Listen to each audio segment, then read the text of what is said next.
Elias, a pressão norte-americana fez o Panamá desistir da adesão à nova Rota da Seda. Você acredita que os Estados Unidos poderão obter novos avanços nessa estratégia de enquadramento por ameaça? Eu acho que vai ter avanço, vai ter retrocesso, porque hoje o mundo não é mais como há 40 anos atrás. Há 40 anos atrás, estava eu e você nos debatendo como seria o mundo pós-final da União Soviética, né? E o mundo sucumbindo às ordens dos americanos. Hoje mudou, né? Então, hoje o Panamá é mais exceção do que regra em relação a isso que você está colocando, né? Dos países eles resistirem à ofensiva americana. Agora, o que eu chamo a atenção é que a África hoje é o continente onde a consciência social nacional e, vamos dizer assim, anti-imperialista é muito mais avançada que na América Latina. Então, existe um grau de coordenação entre os diferentes países africanos para como eles vão agir diante desse mundo que está aí. A América Latina, não. Nós andamos para trás nos últimos 10 anos em relação a isso, né? Então, a América Latina é muito mais sensível a essa pressão americana do que o resto do mundo, por exemplo, né? Como é que você vê o comportamento do governo brasileiro, do governo Lula nesse momento, diante tanto do BRICS quanto da aliança com a China, saudada recentemente pelos presidentes de ambos países em reunião bilateral depois do G20? Acho que diante dos BRICS aqui, muito honestamente, muito ruim. O Brasil jogou muito peso no G20, por exemplo, vai jogar muito peso na COP, né? Na COP, e ano passado esvaziou completamente, a nossa participação foi esvaziada completamente na cúpula de Kazan dos BRICS, né? Então, tem esses fóruns da sociedade civil, por exemplo, que o Brasil não participou dos BRICS, da cúpula em Kazan, enquanto que o Brasil jogou muito peso no fórum de participação social aqui no Brasil do G20, amplamente financiado por ONGs como o Open Society, como a Fundação Ford, etc., né? Então, eu acredito, sou daqueles caras que acreditam que o Brasil está se afastando dos BRICS, né? Vai ter uma presidência aí de 6 meses agora, e a próxima cúpula vai ter uma, ao invés de 100 reuniões que são previstas, cada cúpula vai ter só 15, então, na prática, o Brasil acaba se afastando dos BRICS. Pode mudar? Pode, porque a questão dos Estados Unidos fez o Brasil, talvez tenha feito com que o Brasil parasse para pensar no que anda fazendo, né? Em relação à China, tem uma visão muito crítica da relação do Brasil com a China, muito crítica, né? Todos sabem quais são, ou seja, acho que o Brasil deveria ter um engajamento maior com a China. Isso não porque eu gosto da China, a China é bonita, nada disso não. Eu não vejo futuro para o Brasil, fora a integração produtiva total com a China. Então, reindustrialização, enfrentar os nossos problemas estruturais do ponto de vista da nossa dinâmica capitalista brasileira, passa necessariamente por uma integração total com a China, né? Nem pouco, um projeto aqui, um projeto ali, né? A nossa integração produtiva total com o chinês. Isso não passa pela cabeça do Brasil, não passa muito menos pelo Itamaraty, que boicota abertamente essa relação entre Brasil e China, boicota abertamente. Eles nem fazem questão de esconderem isso, né? Então, acho que o Brasil está perdendo pontos da história em relação à China, na minha visão. O que explica isso, na sua opinião? Tanto o afastamento do BRICS, quanto essa relação, digamos, a desejar com a China? Porque o Brasil foi o epicentro da criação do BRICS lá na sua origem.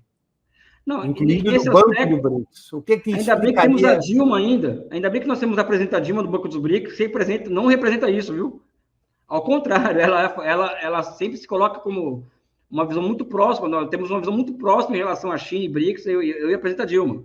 O problema é que, por exemplo, o Itamaraty ele é uma instituição cujos valores remontam, não é mais de Itamaraty do Estado desenvolvimentista, que foi algo fundamental para a inserção externa brasileira durante de JK até a ditadura militar. Tanto é que o Brasil reconhece Angola, primeiro com a União Soviética, porque o gás eu sabia que tinha petróleo em Angola. O Brasil tinha problema de balanço de pagamento com petróleo.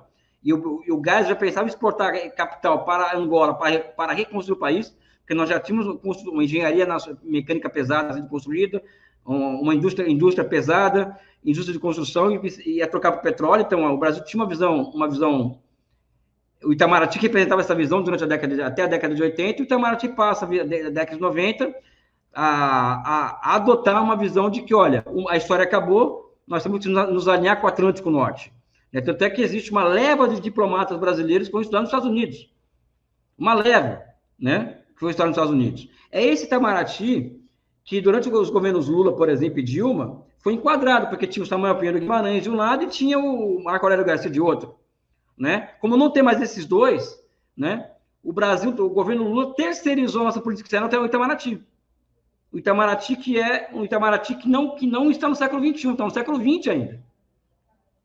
Né? Um Itamaraty que acredita no mundo baseado em regras, né? Acredita que as instituições funcionam, né? Na paz perpétua kantiana, ou seja, é esse Itamaraty que está no comando da política externa. Isso explica muita coisa.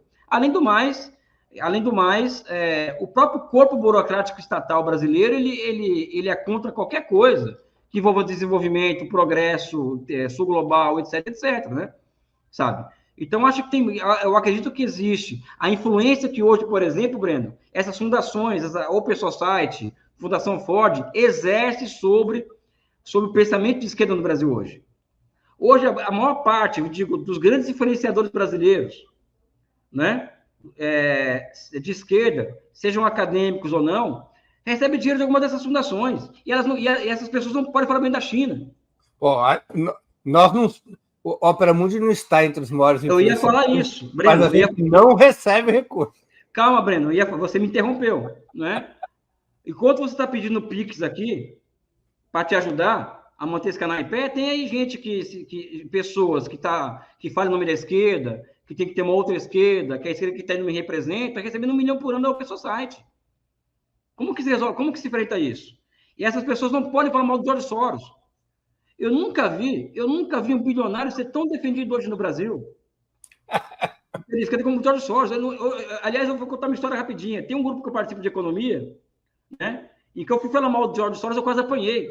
Economistas heterodoxos favoráveis à taxação de bilionários defendendo o George Soros. Aí quando você vai ver, por quê? Porque a operadora do George Soros, ela vem para o Brasil e distribui dinheiro nos cursos de economia heterodoxos no Brasil. Então, ele passou a ser um bonzinho. A Open Society ela é plural. Eu posso fazer o que eu quero com a minha pesquisa, não pode falar bem da China.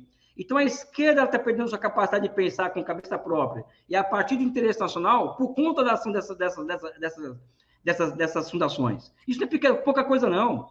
Sabe? Eu vejo pessoas que vêm dando entrevista por aí, vão trazer até um desabafo, da entrevista, fala da esquerda, não, que a esquerda é uma outra esquerda, eu não estou mais em tal partido porque esse partido não me representa, que não sei o quê, que a esquerda não é, só tem problema.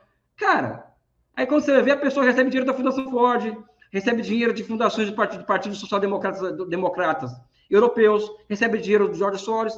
Porra, quer dizer que agora essas pessoas que têm esse lastro, vamos dizer assim, financeiro, vindo de fundações ocidentais, quer falar para a gente que tem que ser a esquerda, e elas não defendem Cuba, não defendem China, não defendem nada que é socialismo.